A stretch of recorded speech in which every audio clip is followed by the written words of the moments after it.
Welcome to this week's episode of the SEWE Spotlight Podcast. For those that don't know, we went to SEWE. We record a podcast all the time, and this episode is with Jenn. From Brown-Forman. Yes, and Foraged Gin as well. That's correct. So we talked about gin. We talked about Foraged Gin. That's right. And we talked about Brown-Forman stuff. Some Old Forester. Yep. We enjoyed some Old Forester pours. We did. We had a great conversation. Yeah. I think you'll find the gin discussion and about the distillate and how that process goes with gin versus whiskey very interesting. Yeah. We had a great time talking to her, and we're looking forward to the future. She's invited us out to do some stuff with when we're in Louisville. Yes. Yeah. So enjoy.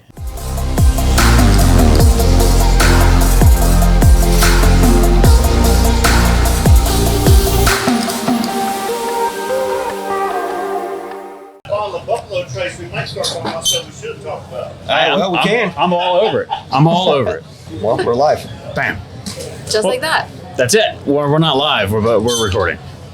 We're live here. Yeah, we're live here. Amongst ourselves, so. And we're out here at SEWE, for those that can't tell by the new backdrop. And that obnoxious squeak. And That's our lovely tent, right? Yeah, this tent is, sorry about the outside noise, nothing to do about it. Yep. I'll do my best to edit it out later. But we did you all a favor, and we have with us a Brown-Forman rep. Yeah. Yep, we're going to talk about some gin and some Old Forester. And your name is Jenn. My name is Jenn too. Yeah. I work for Foraged Gin, and on my social media is actually Foraged Jenn, which is pretty great. So anytime someone's searching the brand, I'm like that very next profile. So I'm just like constantly earning followers that way. It's pretty great. That's clever. We were given one bottle of gin, and you brought another one, right? I did, yeah. So our local team brought you guys Ford's, which is our Ford's original batch. Absolutely incredible. We are a bartender-run brand, and cool. We decided we would create like a really fun line extension, sort of in honor to what Navy Strength is. Are you guys familiar with Navy Strength gin? No. You were talking about it earlier, and I didn't ask on purpose because I wanted to save it for the podcast. That's what I figured. We don't know anything about it. Whiskey and bourbon, we got it. But gin, other than I think it's made out of juniper berries. Like I don't know. I mean, that's like the most important thing to know. So. Okay, so Navy Strength is actually this really cool sort of homage to history. So what was happening is there was the British Royal Navy, when they were setting sail and taking over the seas, basically, they used to have an overproof version of gin on the ships. You commonly see like overproof rums as well. Yeah, I know overproof rum, and I know its relation to the Navy, yeah. So Navy Strength is an homage to the British Royal Navy. So they were really drinking gin on the ship. And so what that is an overproof version of a gin. Many gin companies produce their own versions of it. We actually refer to ours as an overproof because we're coming in a little bit shy on the ABV for what you would standardly see a Navy Strength at. So our ABV here is 54.5. So almost 110, 109 It's 109 proof. Yeah, I love that you do the math. That's great. 109 proof. Where Foraged Gin, our original batch, is coming in at 90. So we're seeing quite a significant jump here. Same exact distillation method, same botanical recipe. The only difference is how we're cutting that proof. And then for the Navy Strength, to try to keep it as historically accurate as possible, while on those ships, the way that they would have stored it at the time would have been whatever was readily available for materials, and it more than likely was always sherry barrels. Oh, that's cool. So we rest our version of our Navy Strength, which is called Officer's Reserve, in sherry barrels for 3 weeks. Oh, wow. And that's where you're getting that color. Yeah.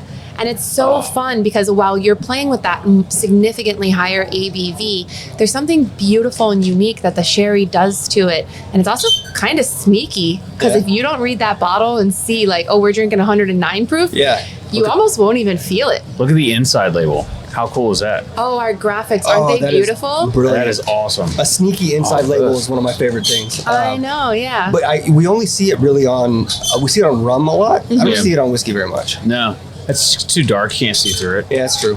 We do it. It's a big part of our branding. We refer to ourselves as a well-traveled gin, sort of playing into the identity of who we are. But one of the cool things is Ford's was started by a bunch of bartenders. It's actually named after a gentleman named Simon Ford, who is sort of Mr. Gin, and everyone knows him. He used to work back in the day for a company, Pernod Ricard. Okay. And he was sort of like the big advocate in the early 2000s when there was a big cocktail resurgence that was constantly promoting and sharing the love of gin. Came over from Britain to do so. Very cool.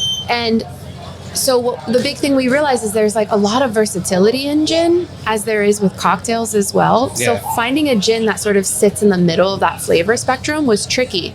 So he decided to work with a bunch of his fellow bartenders and create a gin that was specifically designed around cocktails. Oh, nice. And we take it a step further. Well, you guys mentioned the labeling on the back.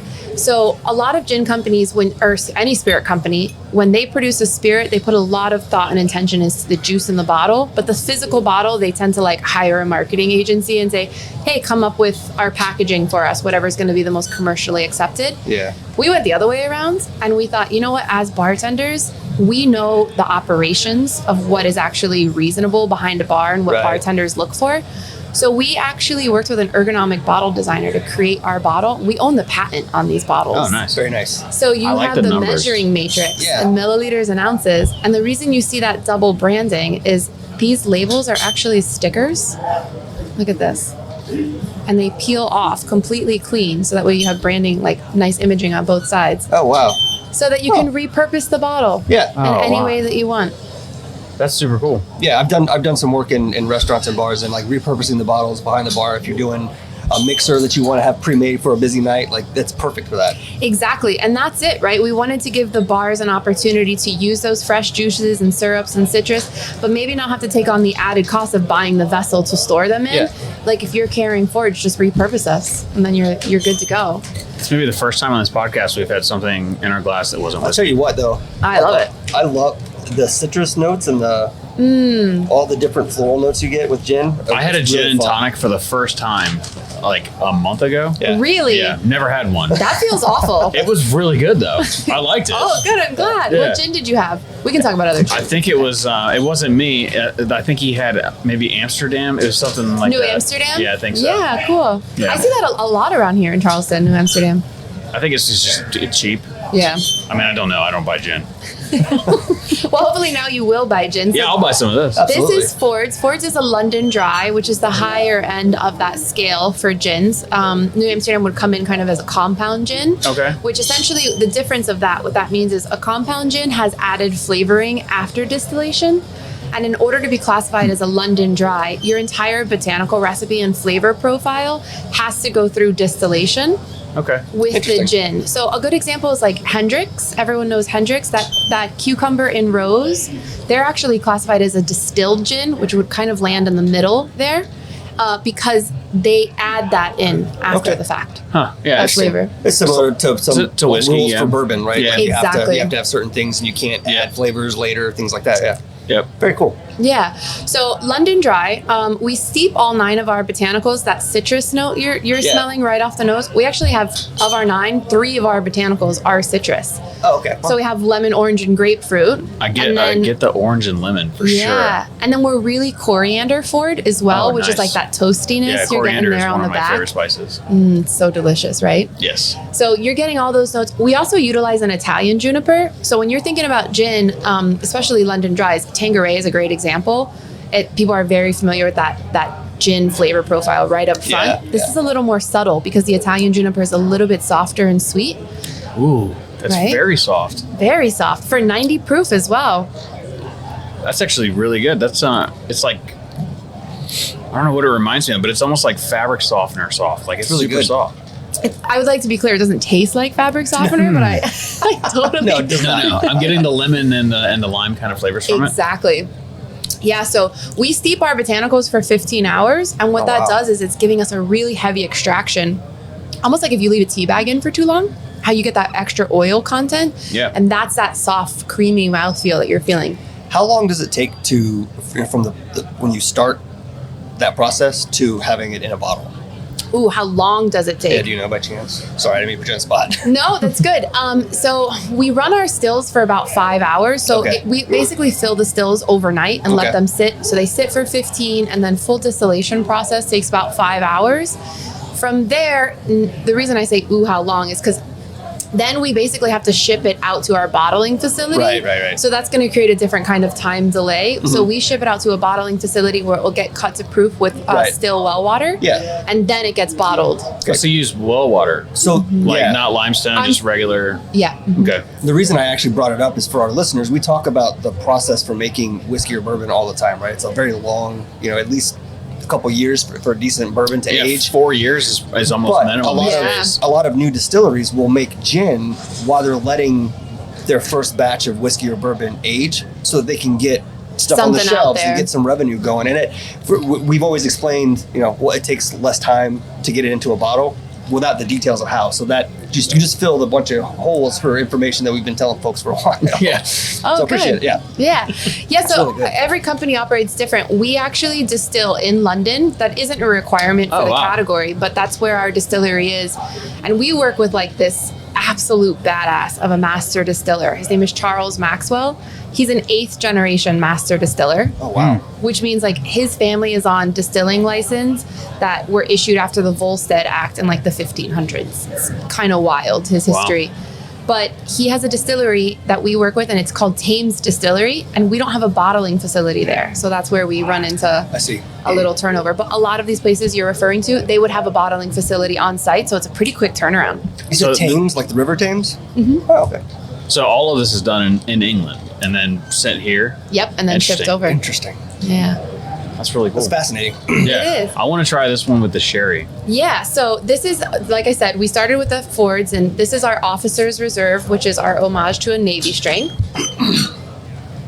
Pour a little out for the homie there. There you go.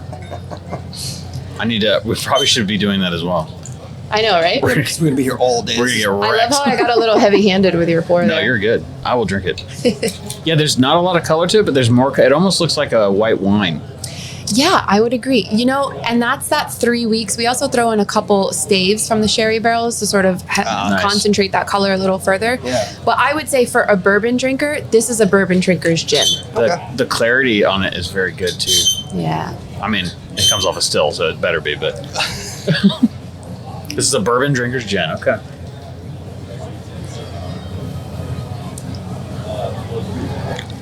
Wow. That's a flavor I've never tasted before. That is wild. Right? It's so fun because, like I told you, you almost forget for a second that you're drinking 109 proof gin. What do you call that flavor? When you describe Delicious? tasting notes. Yeah, Oh. it's really good. I just don't know how to describe that note. It's definitely, you're getting a lot of that backbone structure of our gin. So there's a bit of that spice in there that's playing off of the subtle sherry, but that's sherry all day. That's really shining through. And because we're raising that ABV, it's amplifying all those other botanicals. Interesting. Yeah, it's really good. I really do like that. So this is It's drastically designed. different than the other one. Like, Oh, yes. hugely different. And only 3 weeks, and it changes that Only much. 3 weeks and an ABV And the higher, change. the higher. Would this be barrel proof, or it's also cut? No, I don't think it would be. I would say it's aged, but not really barrel proof. I Okay. think would be. Yeah. So they cut this with water. Then it's what does it come off the still at? Like 120, 130? For the officers, I'm not really sure, to be honest. Yeah.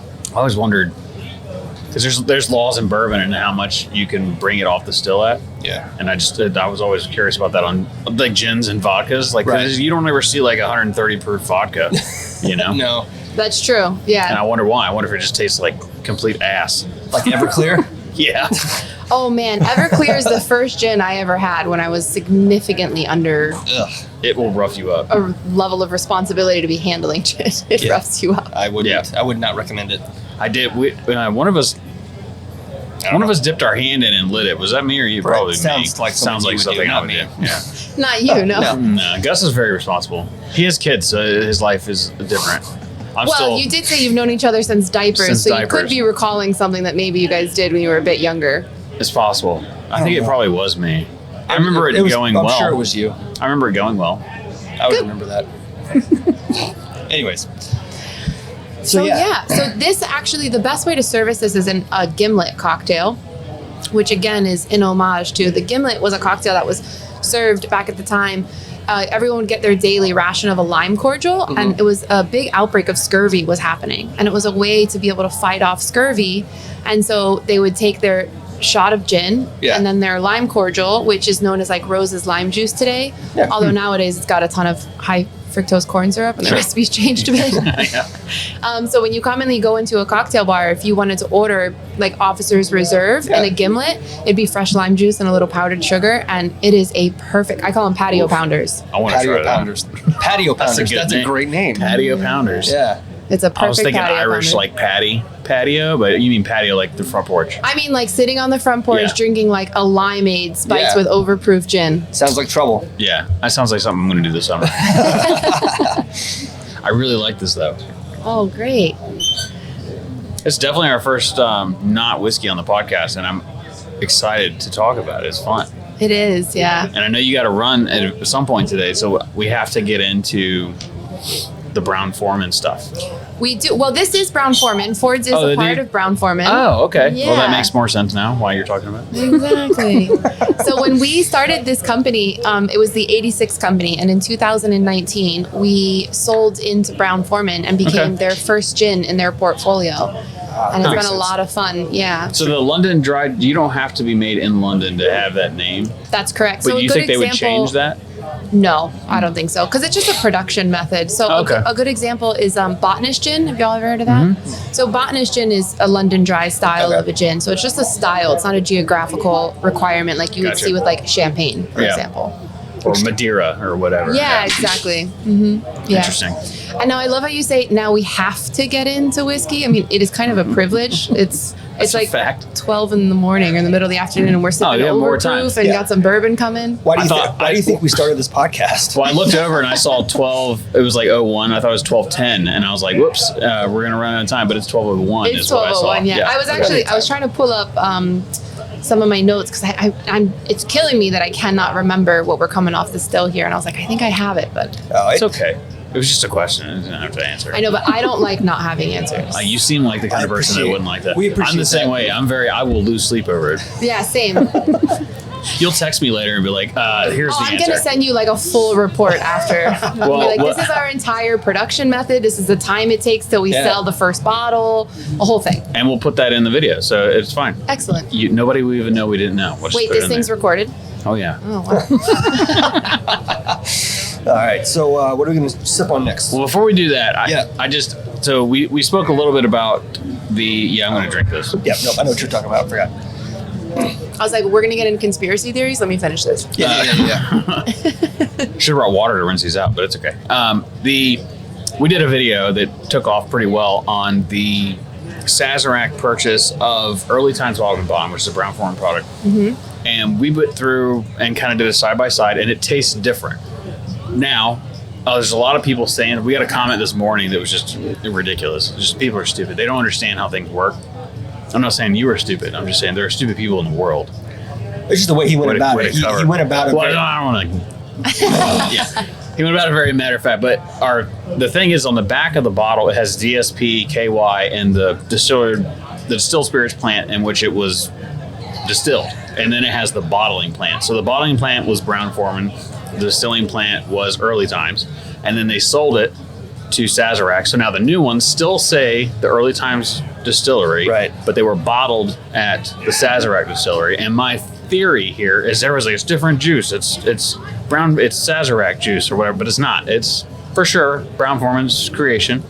But I believe that you guys put it all into plastic totes and shipped it to them, and that time in the totes moving around, I think it changed the flavor. That's my theory. And is that a common thing to do? That's a pretty good theory. I mean, if we at Brown Foreman, we own our own cooperage, so we might have just given them barrels. I don't know the fine terms of how that detail operated, if we did have anything in barrels, but if we didn't, it absolutely would have been put in those big plastic shipping bins and just sent right over to them, which could create a little bit of a difference. Yeah, it's more than flavor drift. It's more than profile drift or whatever the term would be for the change in flavor over time. It's more than that. It almost tastes young. It tastes like a $24 bottle of whiskey, where it used to taste like a $50, $60. When Brown Foreman made it, it was fantastic. We used to brag about it all the time. We used it in our blind classes, and we would teach people right next to Buffalo Trace and Eagle Rare or whatever. There would always be an Early Times bottle in there, and people would always pick it as their favorite. I'm like, guess what? This is $24. Yeah, they absolutely made an incredible whiskey. I don't really know what production, maybe they made some production changes in how they're doing it. I don't know what Sazerac has done with it since they took over the brand. I'm not saying that your theory is right, but I'm not saying it's wrong. Yeah, I think it's a good That's theory. fair. Yeah, Right? I'll take that. I'll take that. I'm saying gonna it's clip this and absolutely sell plausible, it right? as an NFT. Perfect. I'm not saying you're right, but you're not wrong. But you're not right. Really don't. Can we clip that and use it on our show? Yeah. Just randomly? We like, might. That'll be a button. Well, We'll pay since you we're a here, penny royalty every time we push the button. Oh, Do you- perfect. That's actually a pretty good deal. I feel like you'll use that button a lot. probably. Do you know what a bourbon personality is? Have you ever heard of this? I know the personality of a bottle of bourbon. Well, like hit the button like this. Bourbon personalities. Do you know what that is? No. Okay, well, I just had to ask somebody in the industry if they knew. Who is that? Doesn't matter. It doesn't matter. It's someone that you would know his name, but we're not. We have to pay $1 every time we say his name, so we don't say his name. Oh, but you can use the audio I can clip, use the no audio problem. clip. Yeah, I got that off YouTube, so Ah, free. Fair use. Yeah, very easy. I think. I don't know. We'll find out eventually. Yep. If he ever finds out that we're doing this, he's probably gonna have a problem with it. probably not. I just don't know what that is. I've never heard of it. Well, if you did tell me, maybe after, I'll tell you after. I might be able to make a call and be like, hey, do Yeah. you have a problem with this? Okay. In a hypothetical scenario. You would. You definitely know who this is. So Interesting. Do you have a contact for someone at a cooperage, for a cooper? We would love to talk to someone Yeah. that makes barrels. I mean, with Brown Forman, we Yeah. own 2 cooperages ourselves, so Sure. we can definitely work something that out was- and see, It was see a who we loaded can question. bring I in. figured you did. You heard me say that before. You Right, already well, I knew. just wanted to because we talk the art of building a barrel is fascinating to both of us. we just Yeah. want to see it. It's incredible. Yeah, let's definitely talk about it, and Yeah. we'll see who we can. We also have another show in Kentucky, and I think it'd be fun to have anyone from Brown Forman come. And we're doing the same thing, like a live podcast deal. But we want to talk about the White Oak Initiative specifically, and why, like, we're running out of barrels, we're running out of wood, and I think they said 8. Is it? I keep forgetting. Is it 12 or 18? We have 18 years left of barrels of wood. Yeah, based on current. If they don't change anything, Yeah. there's 18 years left. With an industry that's massively increasing the demand for barrels. Yeah, especially with So- bourbon, it has to be a brand new charred oak barrel. So And I if you think the can't get idea new is wood- that it can be fixed, but Yep. they need access to be able to manage more land Yep. to give those young oaks time to. for sure. It's an interesting initiative. It's important, I think, for our industries. I think so too. We definitely have some people I would love to put in contact. When are you in Louisville? We're in Frankfurt, and we'll actually be in Louisville in we'll be April. Louisville in April. But the show that we're doing is in Frankfurt, and it's in October. No, wait, Louisville. Oh yeah, we'll be in Louisville. We'll be in That's Louisville in class. April, and yeah. then we're going to the be- executive bourbon steward, the executive class. We're going to that in April. and then- Awesome. Yeah, we'll be in Lexington in September. Yeah, and then we'll be at Frankfurt for the event. Yes. I think it's the last weekend of July. I don't know. We'll figure it out. Yeah, for sure. Yeah, I can definitely set you up. When you're in Louisville, if you have a little bit of a break, I can also set you up with some of our team there. Which would Thursday. be pretty cool. That to Thursday. Yeah. Yeah, we have an incredible Old Forester distillery experience that's absolutely worth checking out. I wanted to do. You have 2. You have one that takes you to the private bar, right? Mm-hmm. And I wanted to do that one, but it's like it's either sold out or they're not selling tickets. I don't know which one it is. Both. Yeah, so there you go. It's sold out when we sell tickets, and then depending on COVID spikes and how that goes, we stop and close, and so They're not selling tickets because they're sold out. Yeah, exactly, which makes No. sense. We sell tickets, and then it sells out, and then sometimes we have to sort of shut down because of whatever's going on with COVID at the time. Yeah, I so see. Makes sense. it's sort of then we end up having to shift people's dates, and it gets a little tricky. That makes sense. Okay, Yeah. let's get into some Old Forester because I'm thirsty. Yeah. So this is the original batch starting off the Old Forester Whiskey Row series, which you said you're familiar with. Love it. For those that aren't, basically Old Forester is such an incredible company. It is the founding brand for the Brown Forman Company. The Brown Forman Company is a family-owned company. And some cool historical facts, it's actually one of the only companies, especially from a bourbon side, from that family and that world, that has been continuously distilling since, and as family owned, continuously distilling since the founding of the brand in 1870. So we launched this line. It's a specific series with 4 marks, which is called the Whiskey Row series. Okay. And it basically just showcases what's happened to Old Forester over the years, and all of these like huge things were happening around the world that would have caused subtle differences and changes to the whiskey. So the first one that we're going to taste is our founding brand, which is our original batch. It's the first one in the Old Forester Whiskey Row series, coming in at 90 proof, and it is the 1870. And I might give me a small so I can swirl and your dip rinse. and dip. Yeah. Just to get that gin out of there. Yeah, Old Forester is there's a great Big League Chew flavor in some Old Forester single barrels that is, if I find that, I'm like, I must have. I just absolutely love it. And like, there's two distilleries, Gus can tell you, we talk about it all the time. There's two distilleries that I'm in love with. Old Forester It's in this one. is one. Is it? It's on the nose big as day. Sure is. Look at that. Yeah, it's a very nostalgic callback. I love it. It takes me back to T-ball field with the pouch of the grape flavored. Yep. Yeah, so that's on. Old Forester and Absolutely. Wild Turkey are like if people are like, what's your favorite bourbon? And I'm like, you love Bland's, right? I like, hate Bland's. I mean, I don't hate it, but I refuse to drink it. It's 93 proof. It's not good. It's not my thing. It's just, it tastes watered down. But this smell right here on this, does all 1870s have this smell? They do, yeah. And I love that you reference that, because one of the fun things is I think sometimes when you're tasting whiskey, a lot of people feel like there are certain set amount of terms that they need to be like hitting for, it's supposed to taste this way, or this is what I taste, and they want to get the verbiage right. Right. But the truth is your olfactory system is completely, sorry. Your olfactory You're good. system, yeah. The truth is your olfactory system is actually tied to your personal memory and your own experience. So the fact that you're right away, like Big League Chew, someone might get a completely different nose on that has never experienced that scent before. Yep. So like, that's probably not going to be your textbook response. Like, it's definitely not in the aromatics flavor profile that we put out. This is not Although it should vanilla, be. caramel. We encourage that when we teach new people, or even when we're talking on the show. We encourage recalling things and places and people. Not necessarily. There's enough people and podcasts and shows that do vanilla and cherry. We all do that. Like I want to. Christmas, Yeah, gingerbread. What do you really what does it smell? make you think about? Yeah, it reminds me of for my everybody. grandma sitting on the front porch snapping green beans. Like, I want to hear that story. Now tell me that story. That's way better than, it's like when people say smooth, we hate the word smooth, not because it's overused, but I think that's a boring word. I think it doesn't tell me anything. Yeah, it's not quite as descriptive. I'm a big fan of the word or the term oil slick. Yeah. And sometimes I get people that are like, that doesn't really sound that appetizing. Like, don't use that. I'm like, no, but if you've ever had something that it's a weighted, like textural feeling. It coats your mouth. It's oily. It's have an oily mouthfeel. And you can tell by looking at the legs on a Glen and how it runs. And it's like, that's one of the first things that we do. Freddie always does the clap thing, and we stole that from him. And we do it at our whiskey classes. But there's a lot you can tell about whiskey before you ever taste it.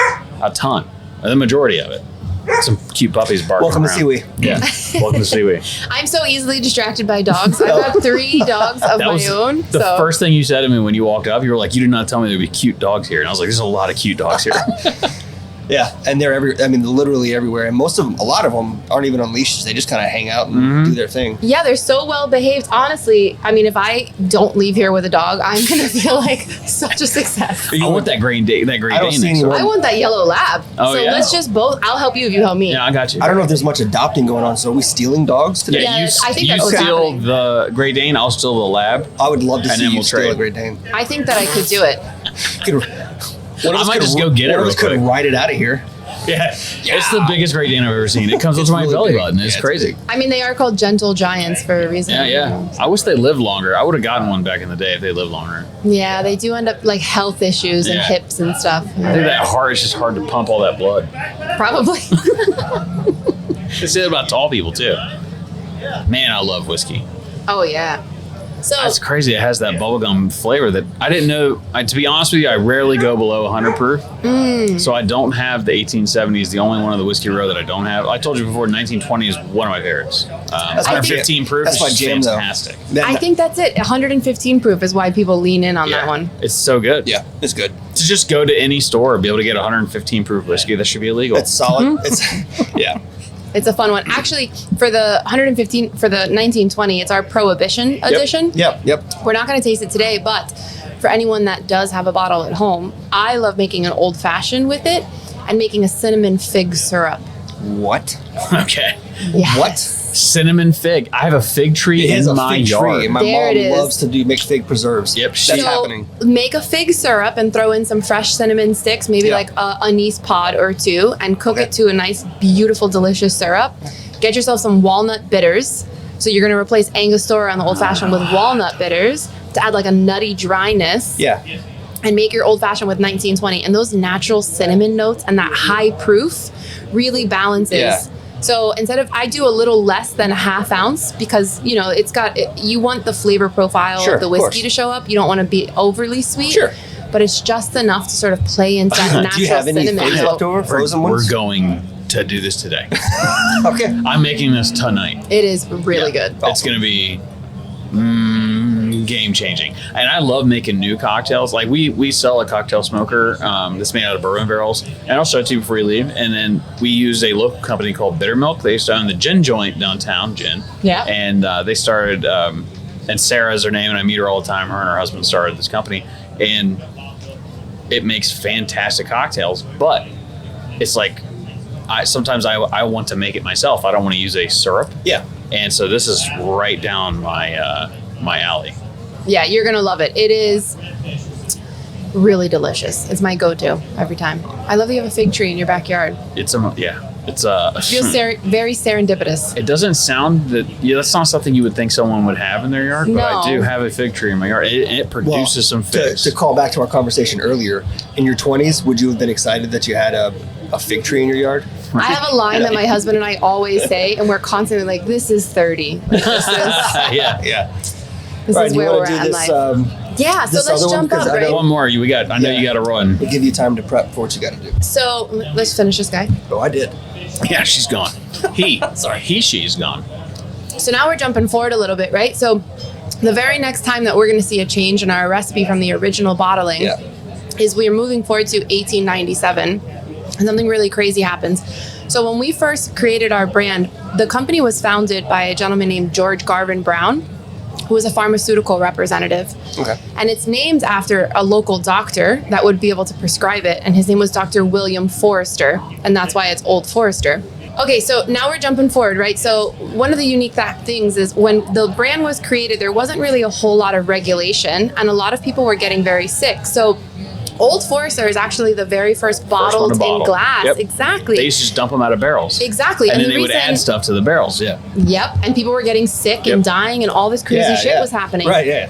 So when Old Forester, when George Garvin Brown, we call him GGB, when Sorry. he launched, his whole thing was the first bottled, right? And the reason was because we could create consistency and then Yeah. you knew where you were at with that. Absolutely. So that was a necessity at the time when we launched the brand. But then come 1897, the federal government steps in and they say, this has gotten really out of hand. People are dying. Like this is becoming a major issue. We need to set and establish some regulation. So that's when the Bottled in Bond Act passes. Right. Yep. And now there's requirements for regulation. For the sake of time, I imagine you guys know tons about the Yep. Bottled in 100 Bond proof, Act. minimum 4 years. Yeah. We got it. Warehouse storing, federal warehouse, all that good stuff. So I want that that's- job, by the way. I know, how cool, right? To be like, yeah, give me all your barrels. And I'm then going to keep trust eyes me, on them. I won't I'll open watch them. them. I got you, right? It's great. Yeah, so there's the distilling seasons and all Yep. that good stuff. So that's the first time that you start to see from our original batch recipes coming in at 90 proof. Now we have to meet these new federal regulations. Yeah. So that's when you see the first change in our recipe a little bit. So now we're coming up to 100 proof. And that's what we're going to taste right now. So that's the expression is the 1897 that showcases what happened to our recipe during Bottled in Bond. And we always tell people that are new to whiskey, go find a Bottled in Bond and start there. It's a great way to start because really that's the first time you're going to start to see that regulation come in and those more quality whiskeys start to sort of surface. And it's properly aged. 4 years is plenty of time. I mean, It is. over 10, I don't like over 10. It's usually over oaked. But have you ever had birthday bourbon? Oh, yeah. Oh, yeah. Oh, all of a sudden you like over 10 the though. 117 as well. I have a bottle of the 117. I got really lucky and got a bottle of that. Have you all ever tried, the 117 is Jackie Zykan. She's our master taster. she's coming out with a new batch of it. Have you guys seen anything I haven't about seen it? the new one. No. Okay, so maybe I'll be back in March. Maybe I'll bring a bottle. And we You can should. We'll be do here a in fun March. time Yeah. with that. We will be here in March. I'll be here for food and wine, so Oh, we're gonna actually hang out with you at Food and Wine. perfect. We're We not have working tons Food of and Wine. events going on. Yeah, it's a lot. Yeah, perfect. You get that grape on this too, but the mouthfeel on this is so good. It literally drinks like water. And there's a reason that I love the 1897 is when people say smooth. This is the epitome of that word. That word, Agreed. right? It Yeah. is so. It just goes down. This is easy. It goes down easy. You can chug this bottle for You sure. get all of those typical right down the middle bourbon notes. It's great to introduce someone to bourbon. It's great for if you appreciate, and if you're more of a, you've been drinking a while and you appreciate whiskey more. Yep. It's still good. Great for cocktails. You can use it for anything. It's great. Yeah, one of the fun things is, right, like we're still talking about the same mash bill here. And your big difference is just going to be that difference in proof. Yep. But that's the cool thing, right? Alcohol acts as an amplifier. So when Right. you're increasing that proof, now these notes that you did not notice in the 1870 are Yeah. showing up in a completely different way. Yep, Yeah. that's fantastic. Love this guy. Well, Jen, I know you got to go. Thank you so much for taking time out of your day to hang out with us and bring us some whiskey and bring us some gin. You're the In hero. my honor. Oh, I thought that was happening in the background. You played that. It is. Don't look behind you. No, It don't is. look. There's a huge crowd. I was like, oh my God, they love me.